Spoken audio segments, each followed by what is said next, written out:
À 21 heures, ce 30 octobre 1967, 8 familles frappaient désespérément à la porte du couvent de San Giovanni Rotondo.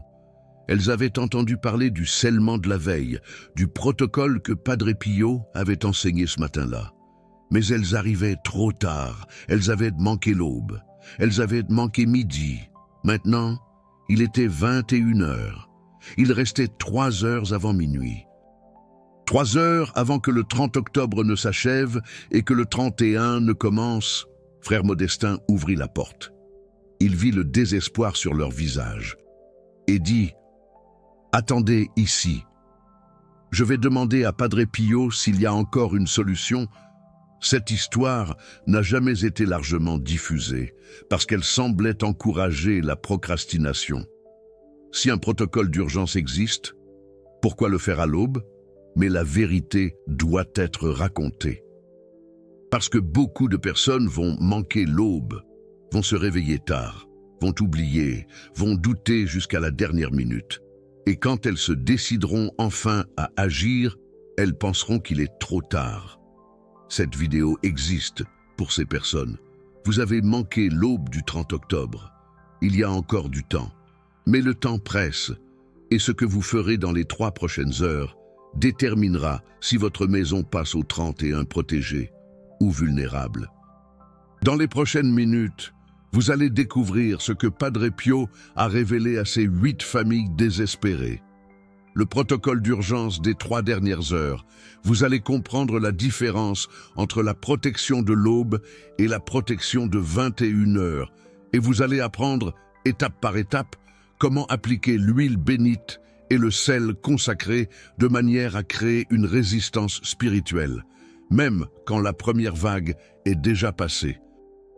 Mais avant de révéler le protocole, vous devez comprendre une vérité dure. La protection de l'aube est supérieure. Elle le sera, toujours. Si vous avez encore le temps de faire le scellement à l'aube, faites-le.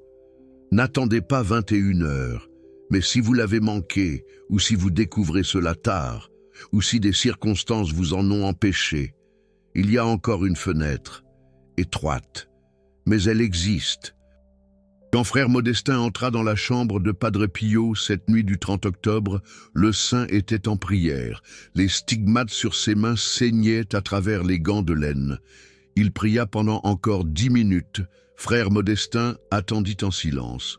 Finalement, Padre Pio termina, se tourna vers le frère et demanda « Combien de familles ?»« 8, répondit frère Modestin. « Et pourquoi n'ont-elles pas fait le scellement à l'aube ?» Frère Modestin expliqua « 4 ne savaient pas, elles n'ont entendu parler du protocole que cet après-midi, 3 ont douté jusqu'à maintenant, 1 a eu un empêchement légitime, la mère a accouché pendant la matinée. » Padre Pio soupira. Ce n'était pas un soupir d'impatience, c'était un soupir de quelqu'un qui sait que la miséricorde divine est plus grande que le timing humain. Il dit « Amène-les ici. Il y a un protocole. Il n'est pas aussi fort que celui de l'aube, mais il fonctionne encore. » Frère Modestin sortit, appela les 8 familles. Elles entrèrent dans la chambre, 23 adultes, 16 enfants, tous terrifiés. Padre Pio regarda chacun d'eux et commença à parler. « Vous avez manqué la première vague, la vague de l'aube, entre 6 et 7 heures du matin. Les forces spirituelles ont fait la reconnaissance. Elles ont vérifié quelle maison avait une protection active. Vos maisons n'ont rien montré. Elles ont été marquées comme cibles possibles. Maintenant, nous sommes dans la 2e vague. La vague de midi est déjà passée. Entre 11 heures et 13 heures, les forces ont testé les maisons qui n'avaient pas de protection. Elles ont cherché des brèches. La plupart d'entre vous ont des brèches. Je peux le voir. » Une des femmes, Thérèse Martin de Palerme, commença à pleurer. « Padre Pio, alors il n'y a plus rien que nous puissions faire ?» Il la regarda. Ce n'était pas un regard de condamnation, c'était un regard de quelqu'un qui voit au-delà.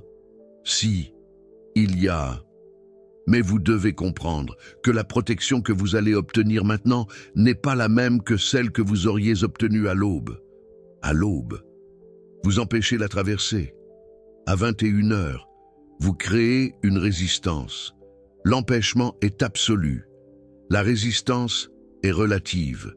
Mais la résistance est toujours mieux que rien. Il continua. Dans 3 heures. À minuit commence la 3e vague, la vague d'entrée. Les forces qui ont testé pendant la journée vont essayer de traverser. Les maisons qui n'ont aucune protection vont être envahies. Les maisons qui ont une protection partielle vont résister partiellement. Vous ne pouvez plus obtenir une protection totale, mais vous pouvez encore obtenir une protection partielle. Et une protection partielle signifie que les forces les plus faibles n'entrent pas. Seules les plus fortes tentent, et même les plus fortes rencontrent des difficultés. Robert Girard de Milan, un ingénieur, demanda « Padre Pio, qu'est-ce que la protection partielle en pratique ?» Il répondit « Cela signifie que votre maison ne sera pas infestée, mais elle peut être mise à l'épreuve. Vous pouvez sentir une présence, un poids spirituel, une inquiétude. Mais il n'y aura pas de manifestation physique. Il n'y aura pas de bruit. Il n'y aura pas de cauchemars sévères chez les enfants. Il n'y aura pas d'attaque directe. La différence entre l'infestation et l'épreuve est énorme. L'infestation requiert un exorcisme domestique. L'épreuve requiert seulement une prière consistante. Thérèse demanda « Et que devons-nous faire ?» Padre Pio répondit « Vous avez besoin de 5 éléments, pas 3, pas 7, 5, parce que vous faites un protocole différent. Le protocole de l'aube est un scellement. Le protocole de 21 heures est une fortification. Le scellement empêche l'entrée. La fortification difficulte l'entrée. Premier élément, de l'huile bénite, pas de l'huile commune, de l'huile qui a été bénite par un prêtre. L'huile des malades, si vous pouvez en obtenir. Sinon, de l'huile d'olive bénite fera l'affaire. Deuxième élément, du sel consacré, pas du sel de cuisine commun, du sel qui a été béni et consacré, du sel exorcisé, si possible. Troisième élément, de l'eau bénite, la même qui serait utilisée dans le protocole de l'aube, de l'eau bénite dans les 4 dernières semaines. Quatrième élément, un chapelet. Il n'a pas besoin d'avoir été prié 7 fois. Cela peut être un nouveau chapelet, parce que dans le protocole de 21 heures, le chapelet n'est pas suspendu. Il est utilisé. 5e élément, une bougie blanche, bougie de cire d'abeille, si possible. Sinon, une bougie blanche commune fera l'affaire. La bougie représente la présence du Christ comme lumière au milieu des ténèbres. Robert notait tout. Padre Pio continua. Maintenant, le protocole. Ce sont 9 étapes, pas 7, 9. Première étape, à 21 heures exactes, pas avant, pas après. Vous allumez la bougie blanche. Vous la placez sur la table principale de la maison, la table où la famille mange, ou la table du salon. L'endroit central de la convivialité. La bougie reste allumée pendant tout le protocole. Ne l'éteignez pas avant d'avoir terminé les 9 étapes. Deuxième étape, vous prenez l'huile bénite, vous mouillez votre pouce droit et vous faites une croix sur le front de chaque personne qui vit dans la maison, en commençant par les plus âgés et en terminant par les plus jeunes. Pendant que vous faites la croix, vous dites « Au nom du Père, du Fils et du Saint-Esprit ». Vous êtes scellés sous le sang du Christ. Troisième étape. Vous prenez le sel consacré. Vous placez une pincée sur la langue de chaque personne qui vit dans la maison. Même ordre, des plus âgés aux plus jeunes. Pendant que vous placez le sel, vous dites « Ce sel représente la préservation divine.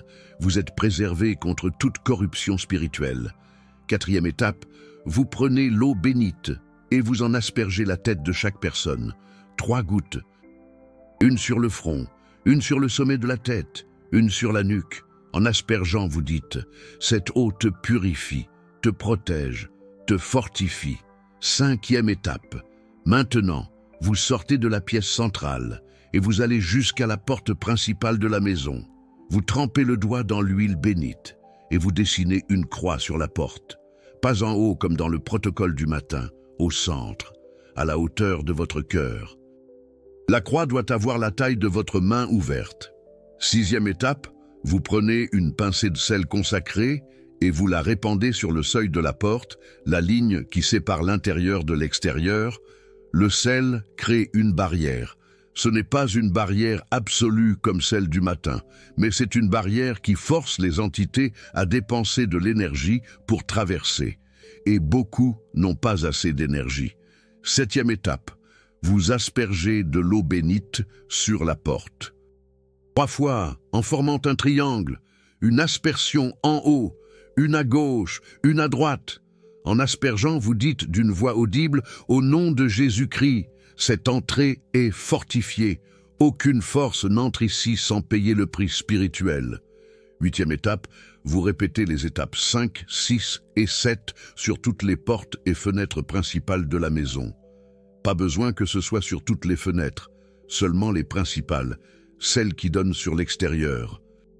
Celles qui sont les plus exposées, mais sur chacune, huile en forme de croix, celle sur le seuil ou le rebord. Eau bénite en triangle. Invocation à voix audible. 9e étape. Vous retournez dans la pièce centrale, où la bougie est encore allumée. Vous réunissez toute la famille, vous prenez le chapelet et vous récitez un chapelet complet, à voix audible, tous ensemble. Quand vous avez terminé, vous soufflez la bougie et vous dites « C'est fait ». Cette maison est fortifiée jusqu'à l'aube du 1er novembre. Padre Pio s'arrêta. Il regarda les 8 familles et dit « Vous avez 2 heures et demie. Ce n'est pas beaucoup de temps. Vous devez partir d'ici maintenant. Rentrez chez vous. Obtenir les éléments qui manquent et faire le protocole avant minuit. Si vous dépassez minuit, ça ne marche plus. La fenêtre se ferme. » Sophie demanda « Et si nous ne trouvons pas tous les éléments ?» Padre Pio répondit « Faites avec ce que vous avez, mais sachez que chaque élément manquant réduit l'efficacité. S'il en manque 5, la protection est de 80%. S'il en manque 4, 60%. S'il en manque 3, 40%. S'il en manque 2, 20%. S'il n'en manque qu'un, vous avez encore 10% de protection en moins. » Robert demanda « Où trouver de l'huile bénite et du sel consacrés à cette heure ?» Padre Pio regarda Frère Modestin. « Donnez-leur en... » Frère Modestin s'était préparé.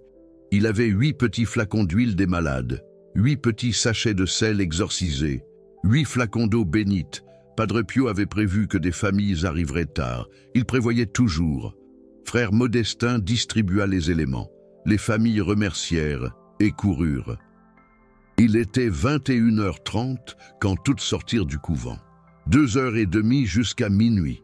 Sophie Martin et sa famille habitaient à 40 minutes en voiture. Ils arrivèrent chez eux à 22h15. 45 minutes jusqu'à minuit. Sophie était nerveuse. Son mari, Luc, essayait de garder son calme. Leurs 2 enfants, Édouard, 9 ans, et Léa, 6 ans, étaient effrayés. « Maman, qu'est-ce qui se passe ?» demanda Léa. Luc répondit « Nous allons faire une prière spéciale pour protéger notre maison. » Ils entrèrent. Sophie regarda l'horloge. 22h17. Ils avaient les 5 éléments. Huile bénite, sel consacré, eau bénite, chapelet, bougie blanche. Sophie prit la bougie, la plaça sur la table du salon, l'alluma. À 22h18, 2 minutes de retard par rapport aux 21h exactes que Padre Pio avait mentionnées. Mais c'était le mieux qu'il pouvait faire. Sophie prit une profonde inspiration. Commençons. Elle prit le flacon d'huile bénite, mouilla son pouce droit, alla vers Luc, fit une croix sur son front. « Au nom du Père, du Fils et du Saint-Esprit, tu es scellé sous le sang du Christ. » Luc ferma les yeux, sentit quelque chose. une sensation de poids qui s'enlevait. Sophie alla vers Édouard, répéta « croix sur le front, invocation ». Édouard sentit une chaleur. Pas physique, interne, Sophie alla vers Léa, répéta. La petite fille ouvrit de grands yeux. Maman, j'ai senti quelque chose. Maintenant le sel. Sophie prit le sachet de sel consacré, plaça une pincée sur la langue de Luc. Ce sel représente la préservation divine. Tu es préservé contre toute corruption spirituelle. Luc laissa le sel se dissoudre lentement. Il avait le goût du sel ordinaire, mais la sensation était différente. Comme si quelque chose était purifié de l'intérieur. Sophie donna du sel à Édouard, puis à Léa. La petite fille fit une grimace. « Je n'aime pas le sel, maman. » Sophie dit « Laisse juste se dissoudre. C'est important. » Eau bénite. Sophie prit le flacon, mouilla ses doigts. 3 gouttes sur la tête de Luc. Front, sommet, nuque. Cette eau te purifie, te protège, te fortifie. Répéta avec Édouard, répéta avec Léa. Quand elle eut terminé, il était 22h25, 35 minutes, jusqu'à minuit. Sophie regarda Luc. Maintenant, les portes et fenêtres. Allons-y vite, porte principale. Luc prit l'huile, dessina une croix au centre de la porte. Sophie prit le sel, le répandit sur le seuil. Luc prit l'eau bénite, aspergea 3 fois. Triangle, haut, gauche, droite, et dit d'une voix audible, comme Padre Pio l'avait ordonné, « Au nom de Jésus-Christ ». Cette entrée est fortifiée. Aucune force n'entre ici sans payer le prix spirituel. Quand il eut fini de parler, quelque chose se produisit. L'air changea, devint plus dense. Luc regarda Sophie. « Tu as senti ?» Elle acquiesça. Ils allèrent à la fenêtre principale, celle qui donnait sur la rue, répétèrent « Huile en croix sur la vitre, sel sur le rebord, eau en triangle, invocation ». Ils allèrent à la fenêtre de la chambre des enfants, répétèrent. Ils allèrent à la porte de derrière, répétèrent. Quand ils eurent terminé, il était 22h40, 20 minutes jusqu'à minuit. Sophie transpirait, pas de chaleur, de tension spirituelle. Terminons, prions le chapelet. Ils retournèrent dans le salon, la bougie était encore allumée. Sophie prit le chapelet, réunit la famille autour de la table, commença. Au nom du Père, du Fils et du Saint-Esprit, je crois en Dieu le Père. Luc accompagna. Les enfants accompagnèrent, ils récitèrent le chapelet complet. 50. Je vous salue Marie. 5. Notre Père. 1. Je crois en Dieu. 1. Salve Regina. Cela prit 30 minutes. Quand ils eurent terminé, il était 23h10, 10 minutes avant minuit. Sophie souffla la bougie, dit « C'est fait. Cette maison est fortifiée jusqu'à l'aube du 1er novembre. » Et alors, silence. La famille resta assise autour de la table, attendant. Attendant quoi? Ils ne savaient pas, mais ils sentaient que quelque chose allait se produire à minuit, ou n'allait pas se produire. Luc regarda l'horloge. 23h15, 23h20, 23h30, 40, 50, 55, 59, minuit. Il ne s'est rien passé. Aucun bruit, aucune présence, aucun changement perceptible. Antoine regarda Thérèse. Est-ce que ça a marché? Thérèse ne savait pas. Ils attendirent encore 10 minutes. Rien, Antoine dit. Allons nous coucher, nous verrons demain. Ils mirent les enfants au lit. Lucas et Helena s'endormirent rapidement. Antoine et Thérèse allèrent dans leur chambre. Ils se couchèrent, mais ils n'arrivèrent pas à s'endormir immédiatement. Ils restèrent en silence, écoutant. 20 minutes plus tard, Antoine s'assoupit. Thérèse aussi. Ils dormirent jusqu'à l'aube. Le lendemain, 31 octobre. Thérèse se réveilla et sentit quelque chose d'étrange. La paix, pas l'absence de problème, mais une paix qui ne dépendait pas des circonstances, comme si un poids invisible avait été enlevé. Antoine ressentit la même chose. Les enfants se réveillèrent reposés, sans cauchemar, sans inquiétude. La journée passa, normale, sans manifestation, sans bruit, sans sensation de présence. La nuit d'Halloween arriva. Thérèse était tendue. Si quelque chose devait se passer, ce serait cette nuit-là. Mais rien ne se passa. La nuit passa, tranquille. 2 jours plus tard, le 2 novembre, Thérèse appela frère Modestin. Elle demanda des nouvelles des 7 autres familles qui avaient reçu le protocole d'urgence. Frère Modestin avait les contacts. Il appela tout le monde. Les résultats furent constants. Sur les 8 familles, 7 rapportèrent une paix complète. Aucune manifestation, aucune attaque. Une famille, la famille Dubois de Lille, rapporta une sensation de présence la nuit d'Halloween. Mais rien de physique, juste de l'inquiétude. Aucun bruit, aucun cauchemar chez les enfants. Et l'inquiétude passa en 2 jours. Padre Pio demanda pourquoi la famille Dubois avait eu de l'inquiétude. Frère Modestin enquêta. Il découvrit qu'ils avaient une brèche grave. Le père, Jean Dubois, avait un ressentiment profond contre sa sœur. Ils ne se parlaient plus depuis 5 ans. Padre Pio expliqua: le protocole de 21 heures crée une résistance externe, mais ne supprime pas les brèches internes. Si vous avez des ressentiments graves, de la haine, des vices cachés, des péchés non confessés, ce sont des portes ouvertes de l'intérieur. Le protocole ferme les portes de l'extérieur, mais pas celles de l'intérieur. C'est pourquoi la famille Dubois a ressenti de l'inquiétude. La force n'a pas réussi à entrer par la porte externe, mais a fait pression à travers la brèche interne. Jean alla voir Padre Pio, se confessa, pardonna à sa sœur, se réconcilia. Après cela, l'inquiétude cessa complètement. Frère Modestin enregistra tout et le garda dans les archives. Avec les documents du protocole de l'Aube, pendant des décennies, cette histoire resta cachée. Mais lorsque les archives furent ouvertes en 2015, le monde découvrit qu'il existait un protocole d'urgence. Pour ceux qui manquaient l'Aube, ce n'était pas aussi fort, mais ça fonctionnait. Maintenant, voici la partie que vous devez écouter attentivement, parce que si vous regardez ceci le 30 octobre et que l'Aube est déjà passée, vous avez une décision à prendre, faire le protocole de 21 heures ou attendre l'année prochaine. Et attendre n'est pas une option intelligente, parce que vous ne savez pas ce qui peut arriver d'ici l'année prochaine. Vous ne savez pas si votre famille sera intacte, vous ne savez pas si votre maison sera encore debout, vous ne savez pas si vous serez encore en vie.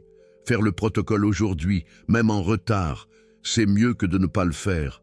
Mais il y a une chose que vous devez comprendre. Le protocole de 21 heures n'est pas une excuse pour la procrastination. Si vous regardez ceci avant 6 heures du matin le 30, faites le protocole de l'Aube. N'attendez pas 21 heures, la protection de l'Aube est supérieure, elle le sera toujours. Le protocole de 21 heures est pour les cas d'urgence, pour ceux qui n'ont vraiment pas pu le faire à l'Aube, pas pour ceux qui ont choisi de ne pas le faire. Padre Pio a dit quelque chose à frère Modestin qui n'a jamais été publié avant l'ouverture des archives. Il a dit « Beaucoup de gens vont utiliser le protocole de 21 heures comme excuse. Ils vont penser « Si je peux le faire à 21 heures, pourquoi me réveiller à l'aube ?» Mais ils ne comprennent pas. Le timing spirituel est réel. Plus tôt vous agissez, plus forte est la protection. Plus tard, plus faible. Le protocole de 21 heures est une miséricorde pour ceux qui n'ont pas pu, pas une commodité pour ceux qui n'ont pas voulu. Maintenant, que faites-vous si vous regardez ceci après minuit, le 31? Si le 30 est déjà passé, là il n'y a plus de protocole d'urgence, vous avez perdu la fenêtre, mais vous n'avez pas tout perdu. Vous pouvez encore faire le protocole de 9 jours qui a été révélé dans l'autre vidéo. Confession sacramentelle, jeûne, consécration de la maison le 3e jour, prière en famille, œuvre de charité, messe et communion, Renouvellement de la consécration le 9e jour. C'est plus long, c'est plus laborieux, mais ça fonctionne. Ça fonctionne pour enlever ce qui est déjà entré, alors que le protocole de l'aube empêche l'entrée, et le protocole de 21 heures crée une résistance. Le protocole de 9 jours expulse. Mais il y a quelque chose que personne ne vous a dit sur le protocole de 21 heures, et cela change tout. Padre Pio a révélé que l'heure de 21 heures n'est pas arbitraire. Il y a une raison spirituelle profonde. À 21 heures, le 30 octobre, il y a un croisement de forces angéliques et démoniaques. Les forces démoniaques se préparent pour la 3e vague, la vague de minuit. Les forces angéliques se positionnent pour défendre les maisons qui ont une protection. Entre 21 heures et minuit, il y a 3 heures de tension spirituelle maximale. Si vous faites le protocole exactement à 21 heures, vous le faites au moment où les anges sont les plus actifs. Ils sont prêts à sceller ce que vous consacrez. Si vous le faites avant 21 heures, les anges ne sont pas encore totalement positionnés. La protection est plus faible. Si vous le faites après 23 heures, vous êtes trop près de minuit. Le temps d'application est court. La protection ne pénètre pas profondément dans la structure spirituelle de la maison.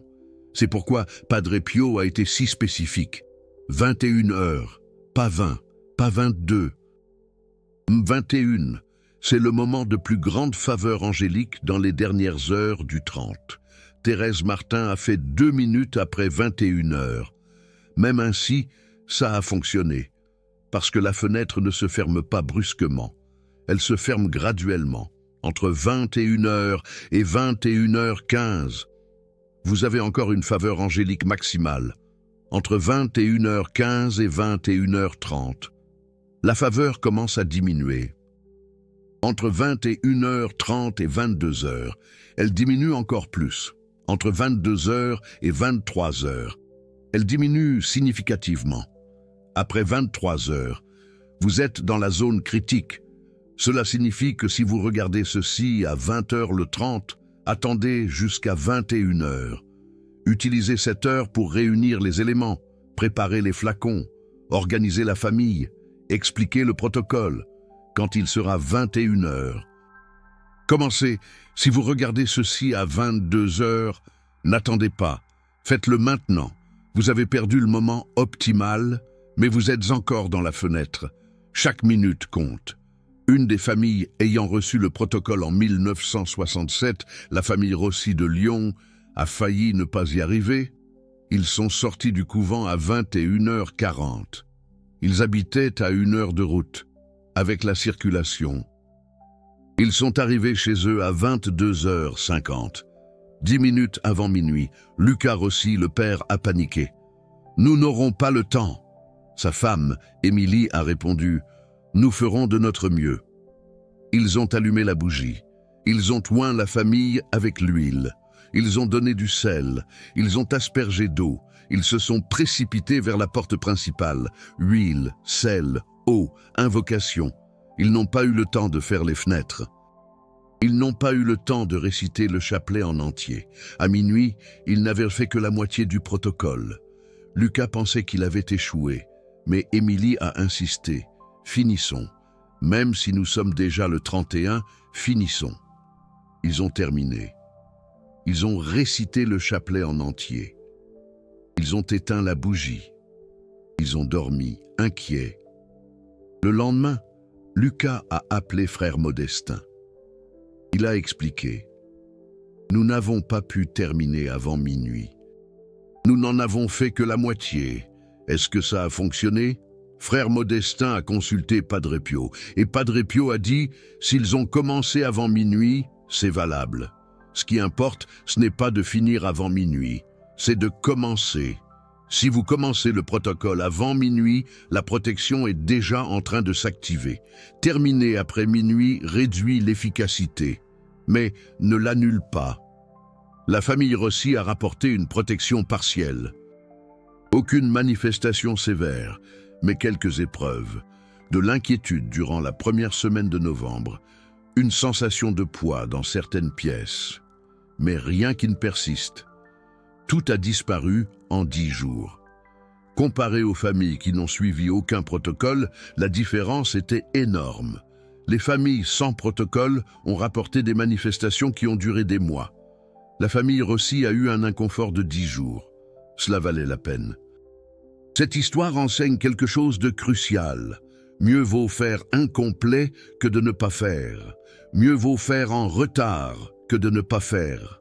Mieux vaut faire avec doute que de ne pas faire. Parce que le monde spirituel répond à l'obéissance, pas à la perfection.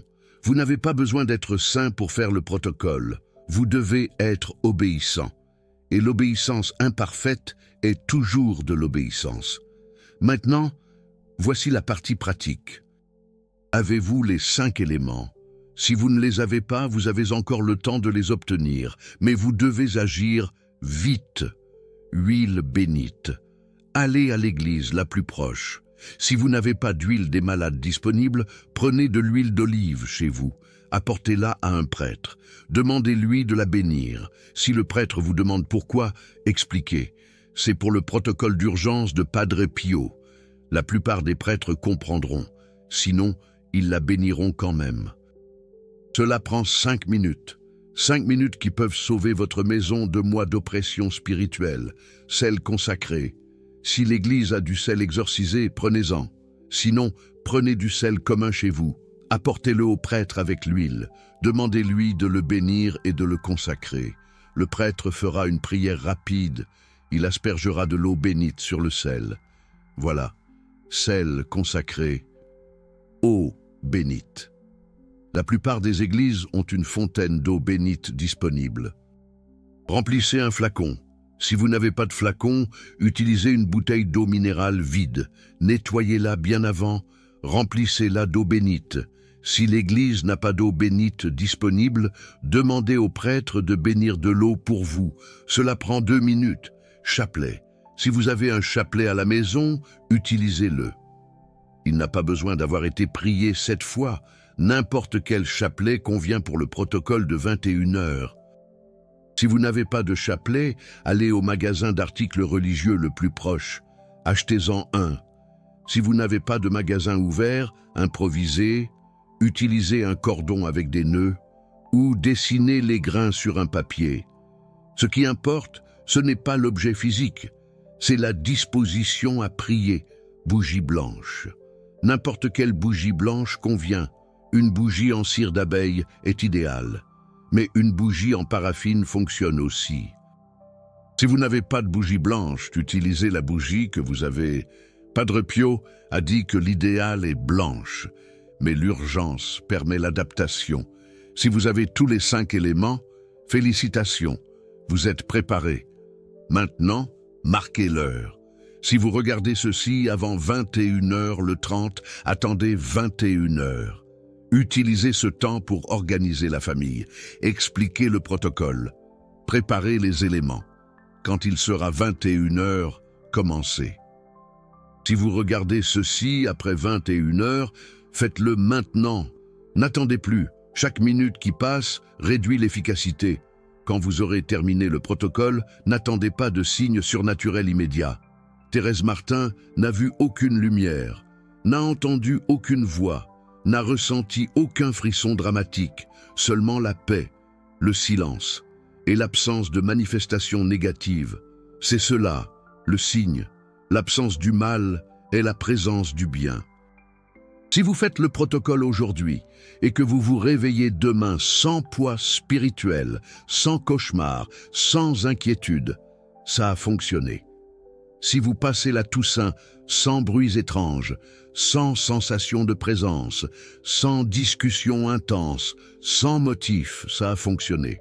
Padre Pio a dit que la protection du protocole de 21 heures dure jusqu'au 1er novembre à l'aube. Cela signifie 24 heures de Toussaint complètement couvertes. Après le 1er novembre, la protection diminue graduellement, mais ne disparaît pas abruptement. Il faut environ 7 jours pour que la protection se dissipe complètement. Durant ces 7 jours, vous avez encore une résistance résiduelle. Mais après le 7 novembre, si vous ne renouvelez pas, la protection s'arrête. Comment renouveler? Padre Pio a enseigné un protocole de maintenance mensuel. Le 30 de chaque mois, vous répétez une version simplifiée du protocole. Pas besoin des 9 étapes, seulement 3. Premièrement, vous oignez la porte principale avec de l'huile bénite. Vous dessinez une croix au centre. Deuxièmement, vous répandez du sel consacré sur le seuil. Troisièmement, vous aspergez de l'eau bénite et vous renouvelez l'invocation. Au nom de Jésus-Christ, cette entrée demeure fortifiée. Cela prend 5 minutes. 5 minutes par mois qui maintiennent votre maison spirituellement résistante toute l'année.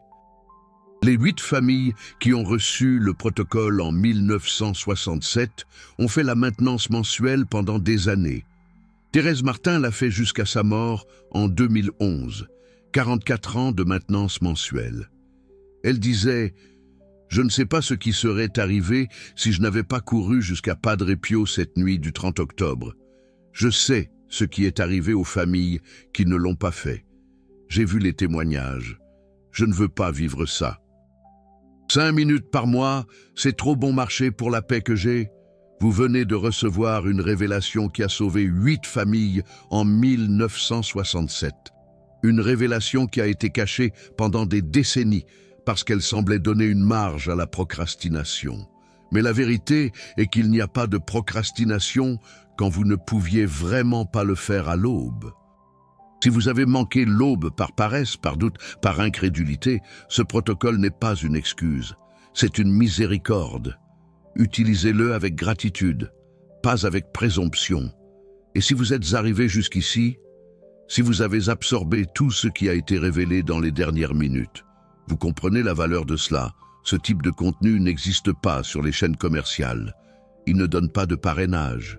Il n'a pas des millions de vues, car l'algorithme favorise le divertissement, pas le salut spirituel. Mais cette chaîne existe pour cela, pour récupérer des révélations qui ont été cachées, pour présenter des protocoles que peu connaissent, pour donner des armes spirituelles aux familles qui sont sous attaque. Si ce que vous venez de découvrir peut sauver votre maison de moisses d'oppression, si vous sentez que cette révélation a une valeur éternelle et pas seulement temporelle, il existe un moyen de nous soutenir directement. C'est le Super Thanks, ce cœur doré juste en dessous de la vidéo. Quand vous cliquez là, vous ne soutenez pas seulement une chaîne. Vous investissez dans la récupération de vérités spirituelles. Vous dites « Ces révélations doivent atteindre plus de familles, plus de foyers doivent savoir qu'il est encore temps à 21h. » Chaque Super Thanks que cette chaîne reçoit est investi dans la recherche d'archives capucines, dans la traduction de documents qui n'ont jamais été publiés en français, dans la production de vidéos qui révèlent des protocoles que le monde a oubliés. Si vous ressentez de la gratitude pour la seconde chance que Padre Pio a offerte à travers le protocole de 21h, cliquez sur le cœur doré, n'importe quelle somme, la somme n'importe pas. Ce qui importe, c'est que vous deveniez partie prenante de cette mission. La mission de sauver des familles catholiques qui sont spirituellement vulnérables. Maintenant, passons à la transformation finale. L'histoire qui va vous faire comprendre pourquoi il vaut la peine de faire le protocole même à 23h, même s'il ne reste qu'une heure avant minuit. En octobre 2018, une famille à Lyon a découvert le protocole de 21h par hasard. Antoine Dubois naviguait sur Internet le 30 octobre à 22h du soir. Il a trouvé un document traduit des archives capucines. Il a lu sur les 8 familles, il a lu sur le protocole d'urgence, il a regardé sa montre, 22h15. Il a appelé sa femme, Sophie. Sophie, regarde ça, elle a lu. Tu crois que c'est vrai? Antoine ne savait pas, mais il a dit, on va le faire. Si ça ne marche pas, on perd 1 heure. Si ça marche, on gagne 1 an de paix. Ils avaient de l'huile de tournesol à la maison. Elle n'était pas bénite. Ils n'avaient pas de sel consacré, ils avaient du sel de table. Ils n'avaient pas d'eau bénite. Ils avaient de l'eau du robinet. Ils n'avaient pas de chapelet. Ils avaient un petit crucifix. Ils n'avaient pas de bougie blanche. Ils avaient une bougie parfumée.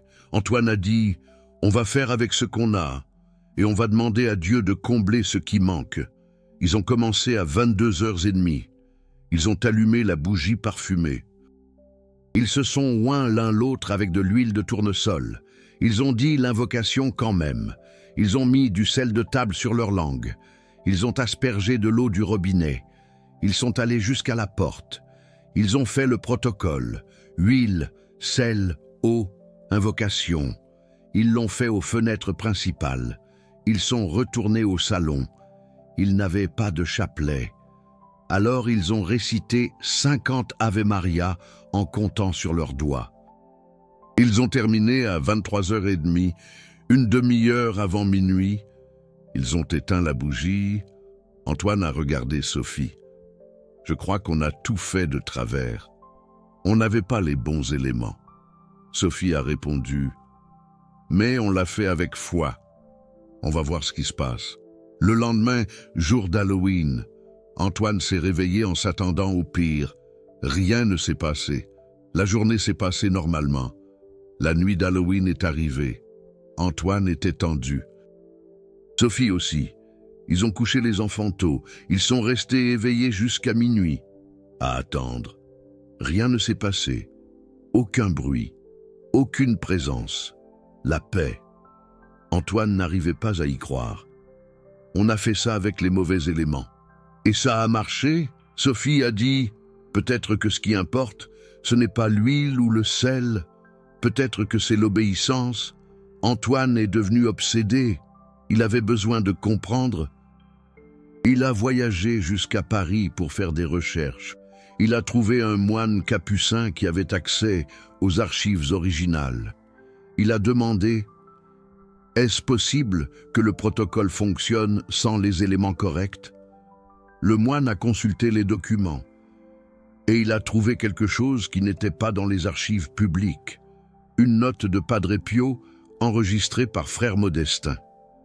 La note disait « Si quelqu'un n'a pas accès aux éléments consacrés, mais à une foi véritable et une obéissance sincère, Dieu supplée ce qui manque. Le protocole est la forme, la foi est la substance. La forme sans substance est vide. La substance sans forme est chaotique, mais la substance avec une forme imparfaite est encore puissante. » Antoine est retourné à Lyon. Il a raconté à Sophie. Ils n'ont pas fait le protocole parfaitement, mais ils l'ont fait avec foi, et Dieu a honoré leur foi. Dans les années qui ont suivi, Antoine et Sophie ont enseigné le protocole à des dizaines de familles, en insistant toujours, utilisez les éléments corrects si vous le pouvez. Mais si vous ne le pouvez pas, utilisez ce que vous avez. Faites-le avec foi et ayez confiance que Dieu supplée le reste. Cette histoire enseigne quelque chose que la religiosité oublie souvent. Dieu préfère l'obéissance imparfaite à la perfection paralysée. Combien de personnes ne font rien parce qu'elles pensent qu'elles ne peuvent pas le faire parfaitement? Combien de familles restent vulnérables parce qu'elles n'ont pas l'huile des malades ou le sel exorcisé? Padre Pio a révélé les éléments idéaux, mais il a aussi révélé que le cœur importe plus que les ingrédients. Si vous avez les 5 éléments, merveilleux. Faites-le avec les 5. Si vous n'en avez que 3, faites-le avec 3. Si vous n'avez que de l'eau et de la foi, faites-le avec de l'eau et de la foi. Ce que vous ne pouvez pas faire, c'est rien. Maintenant vient le moment décisif. Si vous regardez ceci le 30 octobre et qu'il reste encore du temps jusqu'à minuit, vous avez un choix, agir ou procrastiner, obéissance ou paralysie, protection ou vulnérabilité. Ce n'est pas seulement un choix pratique, c'est un choix spirituel. Parce que quand vous agissez en obéissance à une révélation d'un saint, vous dites « Je fais plus confiance à l'invisible qu'au visible, je crois qu'il existe un monde spirituel réel et que ce monde répond à mes actions. » Padre Pio a vécu 70 ans à voir l'invisible, 50 ans à porter des stigmates sanglants, des milliers de cas documentés de bilocation, de lecture d'âme, de guérison inexplicable. Il n'était pas superstitieux. Il était voyant spirituel quand il dit qu'à 21h du 30, il y a une fenêtre de miséricorde. Ce n'est pas une légende. C'est une information de quelqu'un qui voyait ce que nous ne voyons pas. Vous lui faites confiance. Si vous lui faites confiance, agissez. Si vous ne lui faites pas confiance, au moins essayez. Et voyez si les résultats confirment ou nient. Dans les commentaires, je veux que vous fassiez une chose spécifique. Écrivez 21 heures exactes. Si vous allez faire le protocole exactement à 21 heures, écrivez dernière minute. Si vous allez le faire entre 22 heures et minuit, écrivez faites un complètement. Si vous avez commencé, mais que vous n'avez pas réussi à tout terminer, ce n'est pas une statistique, c'est un engagement public. Quand vous déclarez publiquement que vous allez faire quelque chose de spirituel, vous créez une responsabilité. Et la responsabilité augmente l'obéissance. Et si vous connaissez quelqu'un qui a raté l'aube, quelqu'un qui s'est réveillé tard, quelqu'un qui a douté jusqu'à maintenant, quelqu'un qui a eu un empêchement légitime, marquez cette personne, envoyez cette vidéo, dites-lui, il est encore temps, n'abandonnez pas. Padre Pio a laissé un protocole d'urgence exactement pour vous. Vous pouvez être l'instrument qui apporte l'espoir à une famille désespérée, pensant avoir perdu toute chance. Les 8 familles de 1967 pensaient avoir tout perdu. Elles sont arrivées à 21 heures, désespérées. Elles sont reparties à 21h30, remplies d'espoir. Elles ont dormi protégées. Elles se sont réveillées en paix. Elles ont vécu le reste de leur vie, reconnaissantes. Non pas parce qu'elles étaient parfaites, mais parce qu'elles ont été obéissantes. Thérèse Martin de Palerme n'était pas une sainte. Elle était mère au foyer. Robert Girard de Milan n'était pas théologien. Il était mécanicien. Marc Dubois de Lyon n'était pas mystique. Il était comptable. Des personnes ordinaires qui ont entendu une révélation d'un saint et ont obéi, même avec des doutes, même avec la peur, même avec des éléments imparfaits, même avec un temps limité, et elles ont été protégées. Vous n'êtes pas différents d'eux, vous avez la même révélation, vous avez accès au même protocole, vous avez le même Dieu qui a suppléé à ce qui manquait. La seule différence, c'est la décision. Elles ont décidé d'agir, et vous, allez-vous agir ou allez-vous regarder cette vidéo, la trouver intéressante et ne rien faire? Allez-vous la sauvegarder dans vos favoris et l'oublier? Ou allez-vous vous lever maintenant, réunir les éléments, attendre jusqu'à 21 heures et appliquer le protocole? Padre Pio continue d'intercéder depuis le ciel. Frère Modestin aussi. Thérèse Martin aussi. Un nuage de témoins qui ont suivi le protocole d'urgence et ont été sauvés. Maintenant, vous faites partie de cette histoire, non pas par hasard, mais par providence. Agissez en conséquence, priez, espérez et ne vous inquiétez pas. Le chapelet et l'arme. Marie est l'échelle vers le ciel. Il est encore temps, à 21 heures. Padre Pio a laissé ce protocole d'urgence parce qu'il savait que beaucoup arriveraient tard. Mais tard, ce n'est pas jamais. Tant que nous sommes le 30, il y a de la miséricorde. Utilisez cette miséricorde, protégez votre maison, protégez votre famille. 3 heures peuvent changer une année entière. Ne gaspillez pas.